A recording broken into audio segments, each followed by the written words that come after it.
Hello and welcome to Working Dad Trader. In this video, I'm going to talk about the predictions for 2021 stock market and what we can all expect. I'm going to say from the get-go, anyone that tells you that they know exactly what's going to happen in 2021 is talking rubbish. No one really knows for confidence what's going to happen in 2021. All the so-called experts got it all completely wrong in 2020. No one foresaw what has just occurred in 2020. So it's just opinions, and no opinion, is invalid. I will give you my opinion. Again, I could be wrong. I'm no professional expert. So let's see.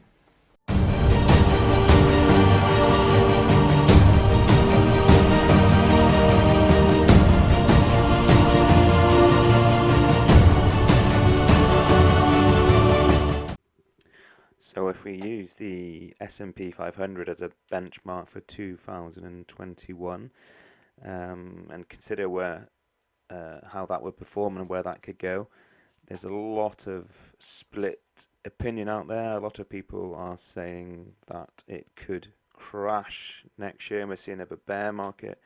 There are plenty of people like that out there, especially on YouTube. There's loads of videos out there saying there's going to be massive bear market again next year. And on the other side, there's lots of people saying that it will carry on going up, the S&P 500, for quite a while. And there's a lot of strong opinion that it could get to 4,200 or 4,500 points. I think I would sit in the continuous growth for the S&P 500, and I could easily see it making 4,200 points this year. I can definitely see some type of correction. 10-12% is possible in 2021. Not a bear market. I can't see any bear markets happening this year, but some type of correction I could see. With the Fed saying that they're going to keep inflation low and there's going to be no major interest hikes for the foreseeable future. There's going to be massive stimulus packages again coming through, especially now with President Biden in charge. So I can only see that being a good thing for the stock market to keep it going up, and I can see them again pumping more and more money into the stock market. So I cannot see a bear market at all. So I can really see much the same, but definitely for the first 6 months of 2021 as we previously had. It's going to be a lot of the stocks that will carry on doing well, be the stay-at-home stocks, obviously because so much of the world is still in lockdown and still battling the virus. So I can see that being much the same. All the online stocks, your Amazons, Facebooks, Zoom, Apple, these type of people, Alphabet, which is Google, all these type of companies will carry on doing really well because no one can really do much. I think industries, again, like the travel industry, I just can't see it recovering much at all this year. I think really realistically, once the world starts getting vaccinated, I can't see that recovering to 2022. Even if the sort of rich countries get themselves vaccinated within this year, what about the rest of the world? What about the not so, the poor off countries? We can't travel to other parts of the world if other countries haven't been started vaccinations yet, or there's still a risk of catching coronavirus and bringing it back. So I can see there being a lot of issues there with the travel industry, and I can see them still really struggling into the rest of this year. They might start opening up sort of safe corridors between like countries that are well into their vaccinations. and bringing in some type of vaccination card to prove you've been vaccinated before you can sort of go into different countries. I can see that happening, so the airlines might start picking up come the end of the year. That's just my opinion. I can see the high streets still suffering really badly for the first 6 months of this year, because there's just, again, restrictions on people going out and shopping in the high streets, and people are going to be scared to go out and buy. So all that's going to go back online, and all the online shopping is again going to hurt the high streets, to bricks and mortar shops. So anyone that's not got a really good online presence is going to struggle again, I think, this year. And I think we're going to see a lot of retailers that don't have that business going out of business, basically. There's already, a lot of carnage out there now with UK retailers like Debenhams and people like that in really big trouble. I can see more going into this year.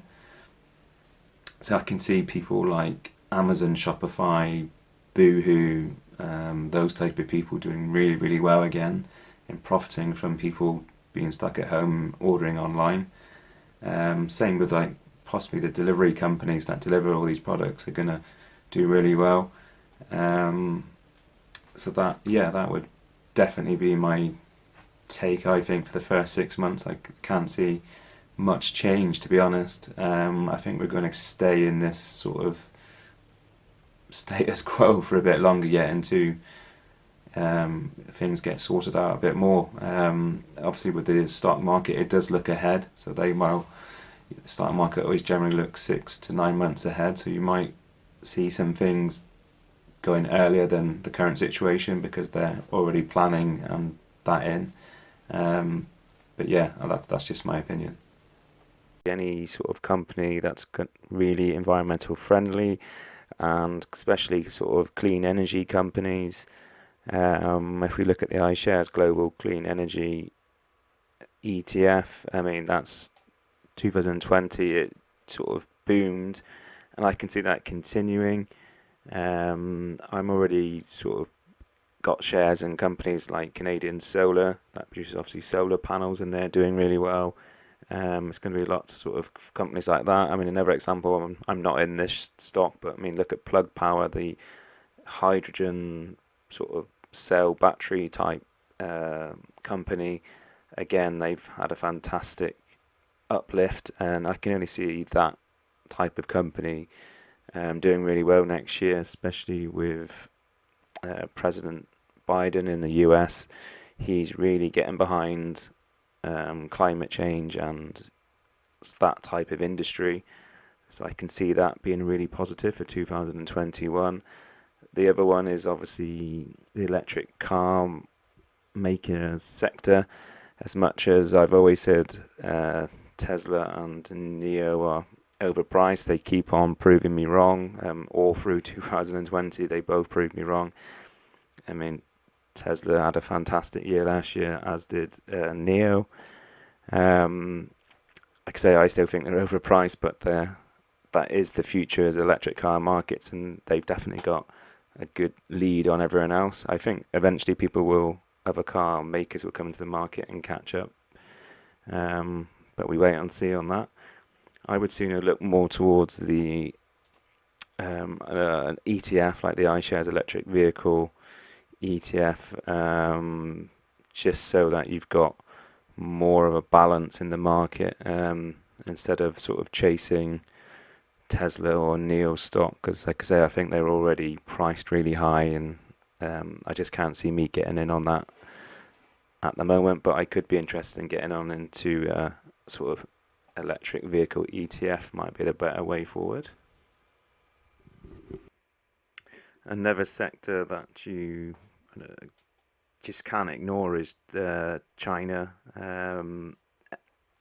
Their economy has fared so much better than just about everybody in the world. Last year they've recovered quicker. They're in a really strong position going into 2021. They are going to easily go past the United States with the biggest economy in the world very, very shortly. They're just growing at a really fast rate. They've got some massive, massive companies over in China. If we look at the IPOs last year, the top 10 IPOs globally, five of the companies in the top 10 came from China, and the top 3 in the top 10 were all Chinese companies. And 2021 is just going to be a similar sort of thing, with I can see a lot of